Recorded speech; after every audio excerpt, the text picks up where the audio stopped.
Good afternoon. Welcome, everyone. Thanks for joining us today for our webinar on how to get rid of your server room in 5 easy steps. I am Super Z, the Marketing Director here at 2W Technologies, and will be the moderator today. If at any time during the presentation today you have questions, go ahead and send them through the questions box on your screen. There'll be a Q&A at the end, and we'll get to all the questions then. Our presenters today are going to be Mark Jamison, who is the President and CEO, and Joshua Scholes, who is the IT Service Manager at 2W Technologies. For those of you who might not be familiar with 2W Tech, we are a technology service provider and Epicor value-added reseller. We offer Microsoft Cloud, cybersecurity, data analytics, IT infrastructure solutions. We are an Epicor Platinum partner, as well as Microsoft Gold partner. Mark, why don't you go ahead and get started? Okay, hey, thanks, Sue. I'm really excited to do this presentation today. This has been something that we've been working on for quite some time at 2W. In fact, this is what we have rolled out at 2W, is how to get out of the hardware environment and have complete flexibility. And one of the interesting things that we found is when COVID hit in 2020, we had this environment already in place, and we had to send everybody home like everybody else, and we didn't miss a beat. And so we've been rolling this concept out to clients over the last couple of years now. And sometimes we've done it in environments where maybe they've had a catastrophic data failure or a ransomware attack, and we've been able to spin up network environments rapidly, securely, leveraging the Azure Fabric. And then we have some folks that we've done this systematically, and we're working through exactly what we're gonna show you here today. So today what we want to do is we want to show you how to create a plan, how to move your entire IT infrastructure off sites, so that the only thing that remains is firewall switches and perhaps a small microserver for some file shares, and we'll explain later, and some network authentication purposes. It's not necessary, but we find it works a little cleaner when you do that. The other thing we're going to do is we're going to show you how to maximize the flexibility of all of the devices that your people use to access your network and your technology. And they actually give you a really clean way to use, to put in a bring your own device process where that is completely secure and completely controllable by you. The other thing is we want to ensure that, as always, that everything we do is completely secure, and you'll have full control and be able to hit whatever compliances that you need to hit. So basically, what we want to do is we're going to take you from this, right, an environment with multiple servers, racks that maybe look a little crazy. These are actually actual pictures of networks or rack rooms that we've walked into before we've been able to do that. Where you have VPNs and sketchy connectivity and frustration, and I can't tell you how many calls we get on the weekends going, I'm trying to VPN from home and it's not working, and I don't, and I can't make it work, and somebody needs to help me because I have to access my stuff. To this, which is clean, easy. Most of the infrastructure sits in the cloud. Accessing it is very easy, and then you have just switches and firewalls. Now, to that point, that picture you see right there is the 2W. That's the entirety of the 2W Technologies Inc. Rack room. That's it. We don't have a server. Everything sits in the cloud or sits in software as services environments. So we don't have a server here. A lot of the PCs we access through Azure Active Directory for ease of use, and so it's clean, easy, and super easy to support and move forward. So besides all that stuff I just told you, why really would you want to do it? And really, this is the reason. It's the flexibility that I talked about, right? And it's the security that I talked about, but also it's way more reliable. So Josh, talk a little bit about about the reliability, just the inherent reliability access of this particular model. Absolutely. So when we talk about making certain that we design a compute environment for a client or for a particular situation, we want to make certain that that server is going to be reliable in the long term. Long term in the computing world is about 5 years or so on the outside end. So if we're going to be designing a system that's going to maintain 100% uptime between when we put it in and when it gets retired, that 5-year time span, we've got to have a very, very robust system. So for a very high available system, we typically end up actually suggesting that a client go with a cluster of computers. So it's not just one server. You end up setting up multiple servers. You want to make sure that you have RAID redundancy for the actual data itself. You've got to make certain that it's in a secured area. You've got to make certain that you've got air conditioning. You've got fire suppression systems that won't wreck your servers. You've got to have all of this stuff to actually present a world-class data environment. Obviously, you saw our picture. We don't have that. That's because we leverage Azure for all of that stuff. So all of the requirements for making certain that we've got data, or that have a server that is going to be up to date, it is going to have enough compute capacity, and it's going to have enough data reliability to maintain all of that infrastructure. That's all taken care of in Azure for us. So when we propose a server, it's not just the compute needs of that server. We're actually talking about making certain that we evaluate all of the other needs that come into a very highly available and highly reliable system. We don't actually have to worry about that at all with Azure. And so what we're going to do is then we're going to take the cost, just the way that the capital component completely out of your network, and move it all into an operational expense. And so that's going to help build in that resiliency, protect you from obsolescence, and make it a more predictable expense as opposed to that. Oh my God, I got to buy a new server right now. Yeah, and absolutely. Right, and it's just going to make it just so much easier. So let's get into our 5 steps. So the first thing we want to do is look at what you've got. And what you're going to be surprised about is that you're way more vested in cloud technology than you think you are. We talk, a lot of times we'll have conversations with some of our clients, and the IT manager will say, you know, the bosses will never go for this. They don't want to go to the cloud. And my response is always, well, you're way more into the cloud than you think you are. So a lot of us have software as service applications. Maybe we're using the SaaS Epicor environment, or the some other SaaS environment where we're paying, where it's hosted through the publisher, and then you're paying for it on a per user per month type basis. Your email is, a lot of that stuff is already in the cloud. If you're in M365, you're halfway to this solution already. Josh, explain that. Absolutely. So when we set up Office 365 and Microsoft 365 with email, we want to make sure that we've got our tenant set up and we've got licenses set up, and those play critical pieces in where we want to go to, and some of the things, that technologies that we want to take advantage of when we move the rest of the server room up into the cloud. So that infrastructure already exists, you already own it, and a lot of the licensing that you may already have in 365 will be the enabling licensing that allow us to do a lot of this stuff. You probably also have some cloud-hosted applications. We host a lot of Epicor and Azure. We've got that product. We do a lot of that for our clients. And then you have other cloud-based applications that you're not thinking about. Like, so for example, this GoToMeeting is in fact a cloud-based application. We don't have a server here running GoToMeeting. So you probably have a lot of those types of applications already. If you use Teams, or if you use Slack, or some of those other type of tools, all that stuff sits in the cloud. Banking portals, when you're pulling down those statements, that's all stuff that sits in the cloud. And then of course, all the social media. LinkedIn is the kind of the social media for business. That's all cloud enabled too. So make the list of everything that you already have in the cloud. And what that does is that sort of informs what the next step is, which is what's left, right? So I already have my line of business system in the cloud. I already have my email in the cloud, or maybe you don't have your line of business system in the cloud, but your email is in the cloud. Whatever it happens to be, what's left? What's left on-prem, right? So so what applications sit on site?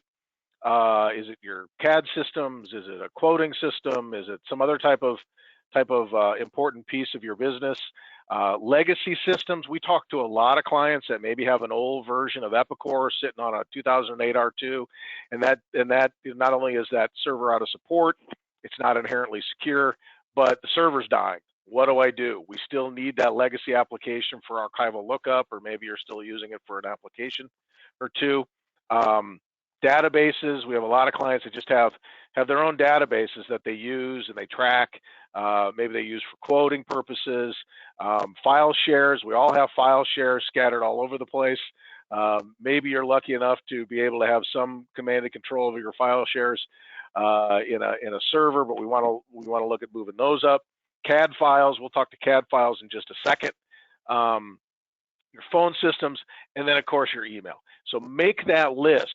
This is what I've got left on-prem, and then we can go in and we can start prioritizing it. And so where do you start? So Josh, why do we want to start with email? Email is critical to businesses. Really, whenever we deal with an email systems, the important things that we want to check with a migration is like, hey, where are you getting your invoices in? How are you getting your invoices out? How are you guys getting paid? So those are critical lines. Those are critical pieces of a business, and we want to make certain that those get moved first to the most reliable solution, so that way if something happens to the server room, you're not out of luck. You can still operate as a business with that. So we definitely want to make certain that we move email over into the cloud first. Absolutely.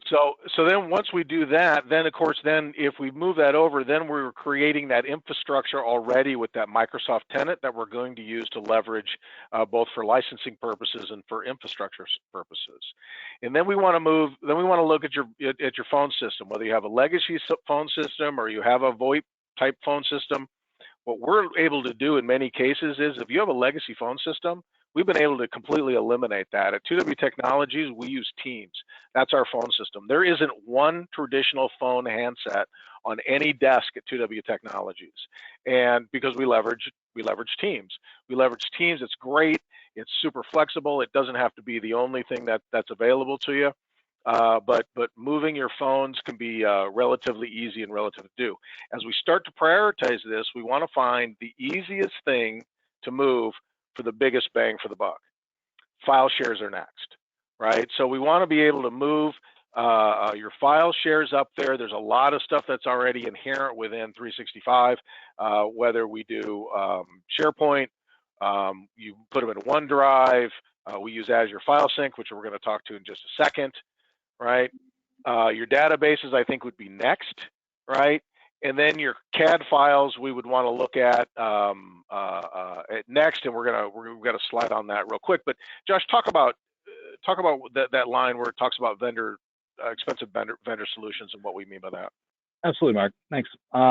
Typically, when we look at, we've thought about this particular issue, which is basically how do we maintain CAD files and make them cloud enabled, meaning that they're not dependent on whether or not someone is connected into a network. When we were evaluating this space, a lot of the items that we're coming up to were actually really expensive vendor solutions. I know Autodesk has got a cloud. I know there are some other applications that have clouds as well. But typically when you end up dealing with those clouds, you end up dealing with vendor lock-in. So it's not just a matter of enabling, CAD files to be manipulated wherever they are. It becomes an issue because now you're locked into that service. You have to pay a very expensive licensing cost every year to make certain that you're on the latest and greatest version of your CAD operating system, just so that way you can manipulate those files and you can access those files. And when we looked at that, that's not the type of solution that we like to suggest, and then we want to make certain we have available to our clients. So yeah, absolutely. No, so that's a really good point because in many cases the CAD file is your business IP, and so so this way you can still leverage the application that you utilize. We get the flexibility of moving it off-prem and without being, to Josh's point, being locked into a particular vendor or having them now control your files. Then we want to look at other applications, and then finally we get to kind of the legacy systems. Sometimes they're easy to move, sometimes they're super complicated to move, but we kind of leave those for last. So let's talk about CAD files and really other media type large files, right? So you might have pictures or videos or that type of stuff. But really, this works for any large files. But most of our clients are struggling with their CAD files. So you can't move that CAD file up and down your internet pipe willy-nilly because they're so large, right? So you'll take up a lot of bandwidth. It takes a lot of time to upload and download. And as you know, when you use a CAD file, you take it, you check it out, you utilize it, you check it back in, you take it out, and maybe you touch that CAD file many, many, many times at first, and then eventually, once you go to production, you put that CAD file away, and your engineers may not touch it for years. And so what we've done is we've come up with a methodology for that, which you create the CAD file, it sits on the microserver on premise, and then it synchronizes it through a trickle sync. It synchronizes it up into cloud storage. So then what happens is then as it sits there, and then once I'm done with it as the engineer, it sits on the microserver. Eventually it ages out and it disappears on-prem, but it's stored up in the cloud. And then we start to leverage different levels of storage. So hot storage is stored in the cloud, right? You download it. If you download it back, let's say you get into it and you're like, well, I need to make a change to that. You download it, it sits on your microserver, you utilize it until you're done, and then eventually it disappears off the server, but it's already synchronized up in the cloud. Eventually, if I don't touch that file, it moves to cold storage. So cold storage is a slightly different level of storage that allows us then to, it may take a little longer to access, but it's parked more permanently, I guess. And then eventually we take all those files that we haven't touched in years and we put them in archive. And that archive might take 24 hours to download. But the reason why we do it this way is cold and archival storage is significantly cheaper. And it's a very inexpensive way to do that. Josh, you got anything to add to that? Yeah. All of these operations happen in the background. So if a file lives in a hot storage and it gets requested by a user that wants to edit that file, the movement of that data and the movement of what needs to be manipulated happens all in the background. So there are very often situations where people aren't even recognizing that they're using this kind of tiering system. And there's actually a whole host of benefits other than just the fact that we're moving the bulk of that data off premise. So now we don't have to have that server size as large. We actually start to move the backup operations up into the cloud into a place that can't be ransomware. So once those files get synchronized up there, we kind of have a permanent record. As far as you want to maintain that, as much as you want to retain all of those backups, that's ransomware and the potent. So something comes in, it ransomwares everything on that microserver. Cool. Let's flash a new operating system on it, load it in the system, and you're back in business. You don't miss a beat. And while all the operations are happening on-prem, you still have access to all of your files up in the cloud. So Mark? Yeah, so the other thing we don't want to forget to talk about is what about remote folks? So I'm seeing more and more of our clients creating technology centers that maybe are removed from their manufacturing facilities. As everybody knows, hiring qualified, talented people is becoming more and more difficult. And so I think, if a lot of manufacturing facilities tend to be in more remote areas. And so this way you can hire your engineers wherever they happen to be. By leveraging Azure Virtual Desktop, and we'll talk about this a little bit more as we get into PC and end user devices, but by leveraging Azure Virtual Desktop, we don't move the files at all. The files just sit up there. So when I go to check out a file, I don't have to access that microserver. I don't have to access the actual physical network that's on premise because I can utilize it up there. And to the user, they don't know any different. It's just, they're just accessing files. All this under the hood stuff that we're talking about today is completely transparent to the end user. So step 3, right? Domain. Josh, walk us through this. Cool. All right, so we talked a lot about making certain that your files are resilient, making certain that they are being backed up, making certain that they're always available whenever they need it to be. But that's not the only thing that we need to make certain is resilient and is going to be maintained in an environment, especially with a server room that's just not there, because that's our entire goal here is to get rid of all your servers in your server room, except for maybe that microserver. We want to go ahead and create the unkillable domain. It's basically what it is. So Active Directory represents the heart and brain of the network. This is the thing that controls access to all of your files, it controls all of your authentication, and it makes certain that everyone who is accessing a file or all the computers on the network stay synchronized, centrally managed, and secure. So ransomware is a huge threat to operations within a network. When ransomware comes in, it moves laterally, it moves throughout the domain, then all of a sudden, all of your domain controllers, the things that really make certain that your network is pumping, get ransomware. And all of a sudden, they're unavailable, and then you can't do anything. When a ransomware attack happens, it is disastrous to the business that is not prepared and does not have a business continuity plan in place. So if you're not designed for resiliency, not designed to work without a server room, this is going to stop you dead in your tracks. It really is going to stop the flow of information coming in. You won't be able to process any orders. You won't be able to process any invoices or even payments. So you might have payments that people want to give to you, but you can't get those into your accounts correctly without a properly functioning domain. So the way that we create the unkillable domain, and I do have an asterisk here because there are two methodologies to do this. One of them that we like a lot is basically making that domain permanently resurrectable. So it doesn't matter how often you kill it or what method you kill it with, as long as you have access to the backup, we can resurrect that domain. This is typically where we find a lot of the Epicor and Azure's the Epicor and Azure deployments that we have done is really, really beneficial. And that's kind of how we came into this. Mr. Jameson talked a little bit about how we have Epicor and Azure. Part of our Epicor and Azure deployments is making certain that we have a domain controller that sits in Azure. We always make certain that that domain controller is always backed up. That's what we're talking about here.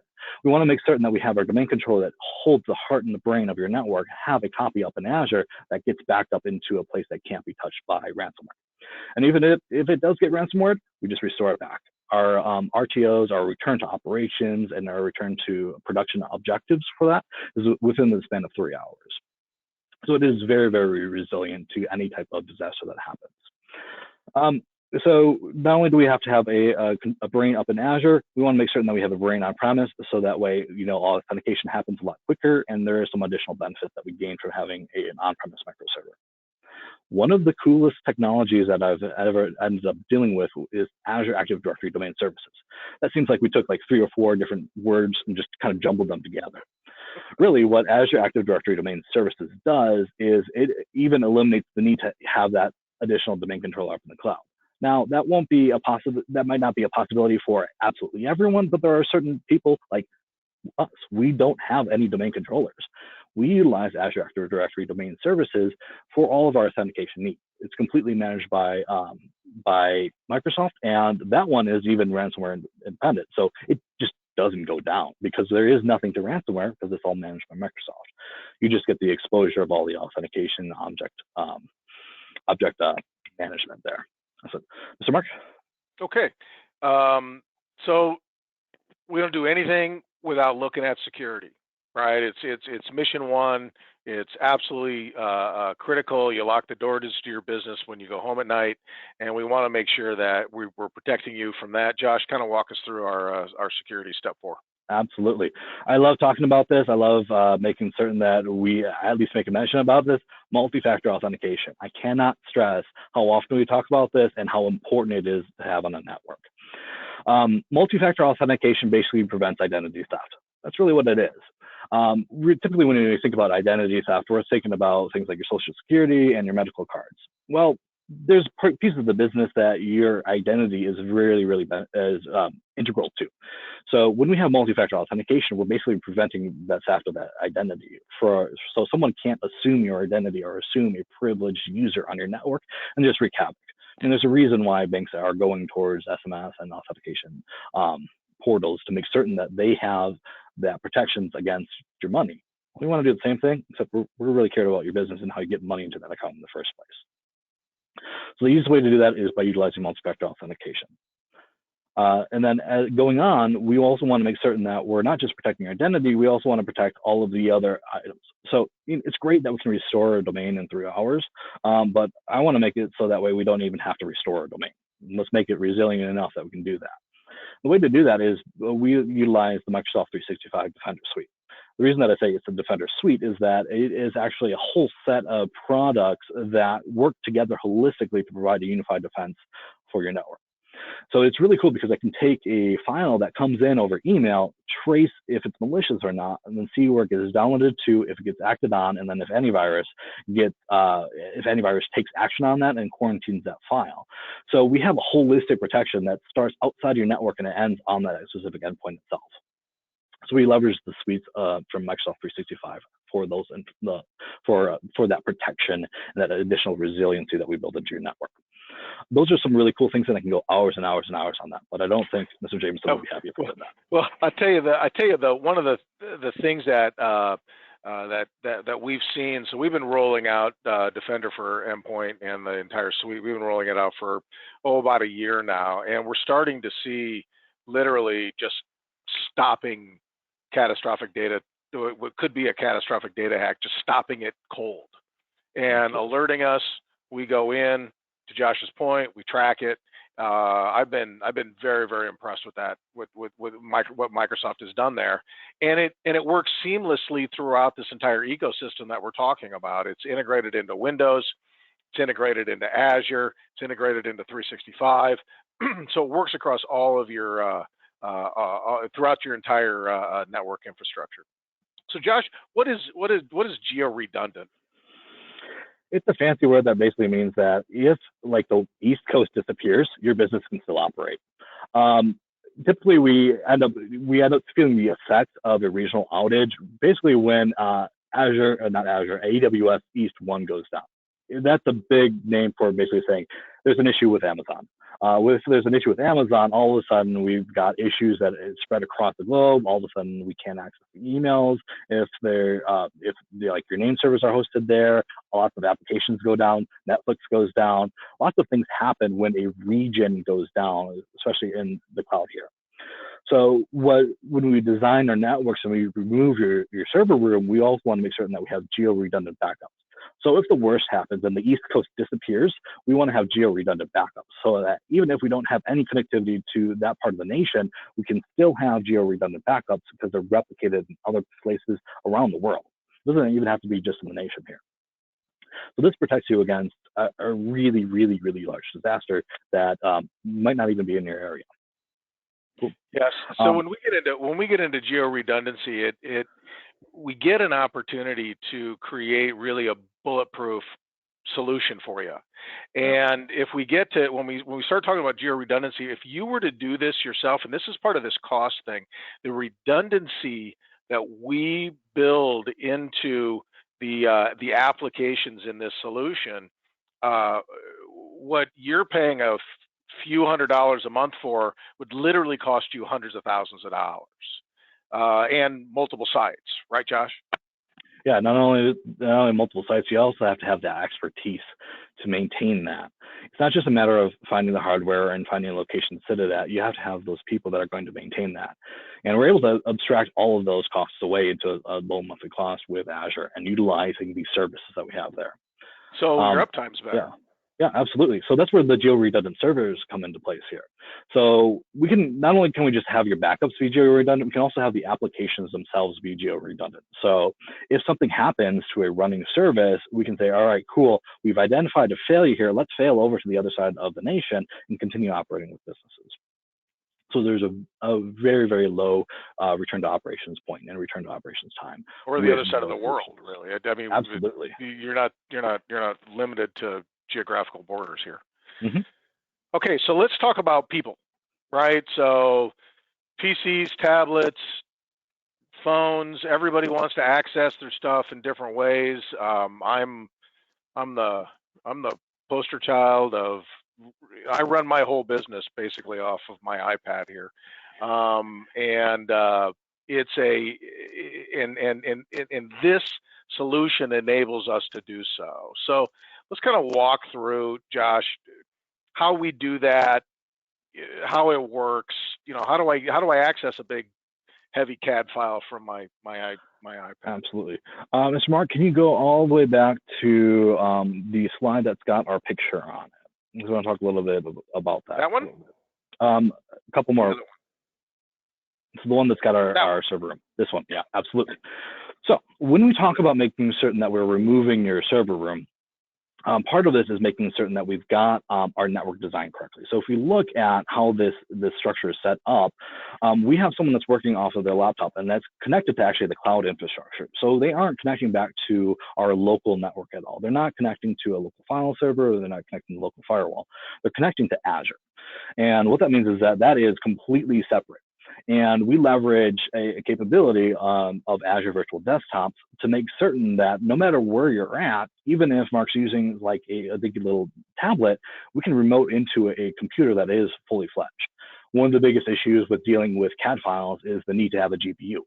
And the expensive graphics card to process all of the mathematics that's involved with representing physical objects within reality.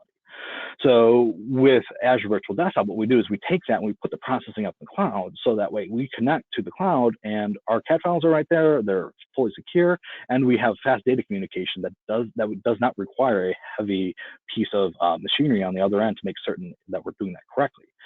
So that remote user is fully remote, and it doesn't matter really what they're connecting to, as long as it's pretty much got a web browser, we can use it. And this is how you would do your bring your own device. Absolutely. Yeah. Right. So Azure Virtual Desktop is authenticated to and secured to your Active Directory domain. So we set up the bones of it. We set up that foundation that we connect into. So it doesn't matter what device you're connecting from. It doesn't have to be a domain connected device. It can just be a web browser. And all of this ends up being secure through the methodologies and the technologies that are in use here. Because if we're authenticating through to our Azure Virtual Desktop, we want to make sure that we have multifactor authentication on it. We want to make certain that traffic can't be eavesdropped in. The platform takes care of making certain that conversations can't be eavesdropped in, and that all the data that gets transferred is secured. So we put in place multifactor authentication, and all of a sudden you've got end-to-end a really fully remote and fully secure solution here. Yeah, and so because I equate everything back to how I utilize technology, on my tablet, I can do pretty much everything I need to do through the iOS applications or the App Store applications that Microsoft publishes, and those that I can't, and there are a couple of systems that don't have they aren't inherently Microsoft based that we use, some systems that we use, and I use Azure Virtual Desktop. I launch the client, I get into it, and it's like a little PC on my tablet. When we start to implement things like this, now it's really how big of a screen do you need to have? And so if I'm utilizing a screen that's, do I need a screen that's this size, or do I need a screen like my phone or my tablet? Or here in my office, I have three 24-inch screens. So what size screen do you need to get your work done? I'm going to head back to this slide here real quick, Josh. So let's talk about the deployment piece, right? So besides being able to get access and have complete flexibility to wherever anybody is in the entire world accessing your technology, it's also super easy to actually deploy regular old PCs on your network, right? Absolutely, and this gets me really excited, honestly. So internally at 2W, obviously we don't have a server, which means that we don't have the ability to dictate what kind of configurations each computer has on it through a traditional fashion. And the way that we've come across that, because we still need to manage all of our laptops, and we still need to manage all of our desktops because they're corporate property. I don't want people installing random applications and accessing things they shouldn't without having the proper protections. So the way that we overcome this is through what's called white glove deployments. So literally, I go to Best Buy, I buy a laptop, I plunk it down, charge it, I log in, and I put in my 2W credentials, and now I've got a computer that's ready. I don't actually have to go to another place and make certain that everything is configured correctly and get all the applications installed and then kind of balance that and send that out to a user. Now, there's a fair bit of structures that gets put in place, but it's a really, really cool technology that enables us to just buy a laptop and use it within minutes. And with this structure and with a proposal that really removes that server room, we also do other things as well. So we leverage the capabilities of our Microsoft business licenses and our 365 licenses to actually move the desktop around. So instead of synchronizing your desktop and your documents to a particular file server, we leverage OneDrive so that way, if you go to a new computer, you just log in, all of a sudden, yeah, here's your files. They come all the way over. It makes transitioning a computer go from a couple of hours and lots of gnashing of teeth because, hey, where's this file? I had this on my desktop. Are you certain that things got transferred over? It just moves over on its own. It's all readily accessible. It's a really, really cool way to leverage the capabilities that are built into licenses that you guys are probably already paying for. Terrific. So let's kind of wrap this up. So here's what you need to do is make a list of your current cloud applications, discover the current on-premise applications, and prioritize which moves first. What are you going to migrate first? You want to pick the easiest thing to move with the highest bang for your buck. Typically, that's email first and foremost. So if you had an on-prem email system, I would suggest that's where we want to go right now. And then decide on the CAD file timing. How do we move those around? What's the best way to move them into cold storage? That type of stuff. Protect your Active Directory. Look at how we can migrate that up. What's the best way to put it on? Do we set it up the way that Josh set it up, or do we do something slightly different? Put your security methods into play. Multi-factor authentication. Right? I can't say it enough. Multi-factor authentication. It will stop cold most of the catastrophic data hacks. I was talking to an ethical hacker about 6 months ago at a conference, and he said, if you have multi-factor authentication into place, I'm done. I'm going to walk away and I'm going to go someplace else. So multi-factor authentication, it doesn't have to be hard. I actually use Face ID to authenticate, so I don't have to worry about big long crazy passwords or key fobs or any of that other stuff. But multi-factor authentication first and foremost. And then free the end user devices. Free up your people to use the devices and to use the systems that they want to use. I've started to refer to that stuff as human interface devices. So free that up, get that out, get the right tool in the right hands of the right person to make them as productive as they possibly can. Josh, you got anything to add? Yeah, I do. With multi-factor authentication, actually, there have been lots of studies that have been done, and we can get you a Microsoft paper that talks about the efficacy of putting into place multi-factor authentication. This isn't just us talking out of our ass, honestly. Yeah, it's a for real deal thing, and it's, if you're not doing it now, you need to do it regardless of what your strategy is for your infrastructure. All right, Sue, that's what we got prepared today. You got any questions out there? All right, thanks, Josh. Thanks, Mark. Great presentation. Yeah, so if you have not submitted your questions, go ahead and do that through the questions box. All right, guys, first question. What is the timing for all this? Do I have to do everything at once? You don't, and I wouldn't recommend that you do. You'd subject your organization to a lot of transition all at one time. I think you would want to pick and choose, again, kind of the biggest bang for the buck with the easiest kind of effort. I don't know, Josh, you have any thoughts on that? Absolutely. So the methodologies that we had earlier that was listed out with saying, all right, cool, what's going to have the biggest impact and secure my network the most is generally the guidelines that we go through. When we talk about timings, it's important to make certain that we are securing the networks and we're securing the business, also while maintaining your ability to perform the business. So we want to step into that process and really figure out what the best solution. On the outside end, really, it should take no longer than a year. That's like if everything goes wrong and we have 80 systems to migrate and stuff like that, but that's on the outside end. Well, and we have, when forced to through, a series of issues within our clients, we've actually done it within, measured in days and, over, weekends to get folks back into production. So, I mean, we can hustle through this pretty fast, but a good, steady, solid clip over a short period of time is probably best. Okay, next question. Is there an easy way to tell which users haven't set up multi-factor authentication after initially setting it up? Is there a report maybe within Azure AD, Active Directory? Sorry for those of you who don't know. Absolutely. Mark, I'll grab this one. Yeah, so it sounds like that we're a client of ours. So the first thing I would say is reach out to the help desk. We'll be able to provide that with you and we'll teach you for that. Yes, there are many reports that enable us to see exactly who set it up. And then we can actually go back and we can look at all of the authentication traffic that's happening within Azure Active Directory and see, you know, which sign-ins are protected by multi-factor authentication and which ones aren't. So we can definitely get that list for you and get you some additional information. Okay. Next question. Can you walk through the timeframes of storage of large CAD files again? So Josh, why don't you talk about how some of that timing works? Absolutely. So when you set up, because with CAD files, we're leveraging Azure File Sync as that technology there. Initially, we set up the synchronization thing. All right, cool. Let's grab all of your files and let's sync them up to the HP microserver.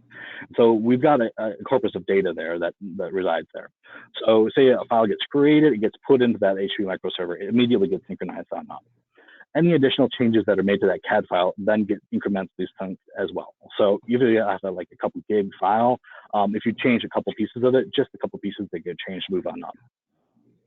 So that file resides on that file system for a while. It gets put into hot file storage while it is also synchronized down to your HP microserver. After a certain amount of time and that file is no longer accessed, which is variable because there are some situations where like, you know what, keep it on there as much space as we have, just keep it on there, and if they need it, they'll use it. Then if that file all of a sudden we get into a space restriction, that file is no longer held primarily on that HP microserver and synchronized up.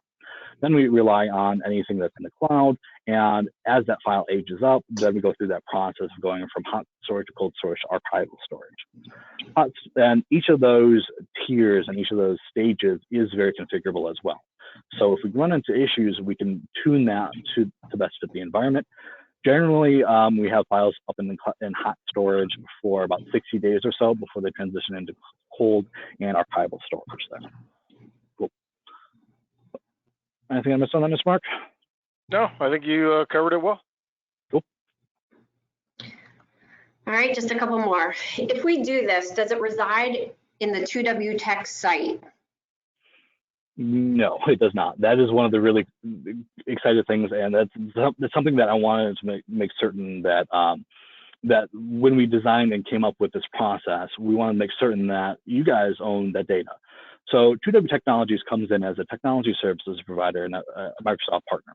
We stand up a tenant that lives within your domain that you maintain complete ownership over.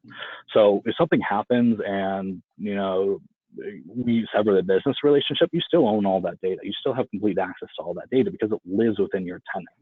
It doesn't reside with us, and that's part of our offering, is making certain that you maintain control over that data and control over that tenant and control over that processing that happens there. Mark, do you have anything else to add to that one? No, you have full control. It's going to look like nodes on your network. It's synchronized into your Active Directory, so it's not like it's a co-located situation where you don't ultimately have control. It belongs to you. If you want to take it someplace else, you're free to do so. But it's wholly owned and eventually ultimately controlled by you. Okay, last question.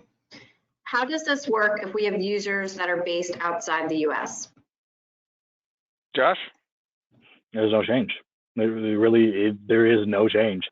So what we end up doing with having locations that are outside the US, typically we end up doing a kind of a speed test and saying, hey, is there any latency that we have to be aware of? And if there are large issues of latency, say, you know, someone's literally on the other side of the world, someone goes to New Zealand or someone goes to Australia to say, hey, prospect a mine, prospect some minerals that are there, and kind of figure out a supplier relationship, and they want to access their CAD files, they have the ability to do that. And if that latency becomes untenable, then we start leveraging Microsoft accelerated technologies. So there are ways where we can have basically multi-homed and multi-site locations of that file. So that way, if someone's, say, on the other side of the world in Australia, they talk to some servers that are in Australia that hold copies of your data. And it's all secure and it's all synchronized through Microsoft itself. So there are ways for us to co-locate data and make certain that even if they're international, they aren't being held up by any lag or any jitter in their internet connection.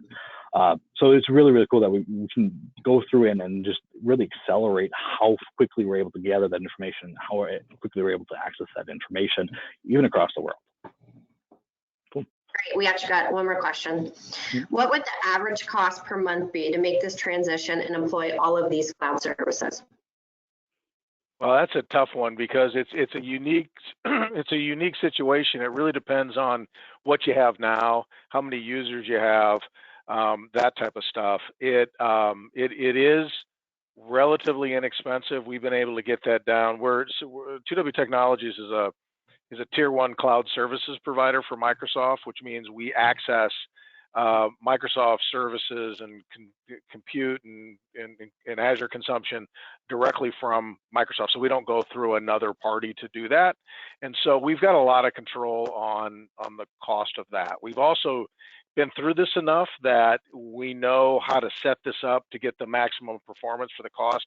But we've moved servers up as low as a few $100s a month. We have full infrastructures up there, very large customers, very small customers. It just sort of depends on that. And so it's probably a question better off after a little bit of due diligence. So. If I were to say anything on this question and kind of flesh that out a little bit more, you've got variable costs with your licenses, you have variable costs with your processing power and storage. So all three of those are variable and they change from client to client based on the needs and based on what fits best for your business. That's why it's really, really difficult for us to draw all that conclusions. But I would echo everything that Mark is saying as far as we've really identified a lot of really cool cost optimizations as well. So if someone comes in and assesses your network and says, hey, look, it's going to cost you $100,000 a month to do that, you might want to have a second assessment.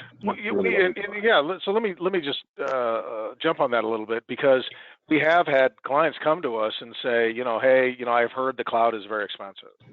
And my response is, well, that's because you were talking to somebody who probably doesn't completely comprehend the efficiencies that you can build into that. We've also walked into many operations where they've had applications and databases into Azure, and we've been able to reduce that cost dramatically by putting these efficiencies down into place. So we have Azure cloud experts here on staff. We work with it every day. Josh and I were just talking about this yesterday. I think we have well over 800 Azure virtual machines spun up. So we've done this a lot, and I think we've got it dialed. That's kind of why we're doing this presentation, because I feel good that we've got this dialed down to a science. Mark, how long have we been in Azure as a company? I actually sat in a presentation in 2016, and I went, we need to be in this. And then we started working our way to that. And I think our first, the presentation I was in was 2015. It was October 2015. And our first Epicor and Azure implementation was April in 2016. So we were early to the party on this. So we've got lots of experience. We've actually worked directly with Microsoft engineers on some of the best way to host, like, for example, host Epicor, and how to host some of these resource intensive line of business applications in Azure to make it high performance and low cost. Okay, great. Well, that concludes all of our questions. If any of you would like to view this webinar again, or if you have somebody within your organization you might think benefit from it, 2W Technologies does have a YouTube channel, and we publish all of our webinars and videos up there. All you have to do is go to YouTube and Google 2W Technologies, and we'll come up. And that'll be available starting tomorrow. So just a note for anybody who might want to watch this again. If you have any additional questions or concerns or anything from this webinar, both Mark and Josh's information is up on the screen, or you can reply back to the GoWebinar emails, and that will come directly to me, and we will get you an answer to whatever your question will be. Thanks everybody for joining us today. Thanks, Josh. Thanks, Sue.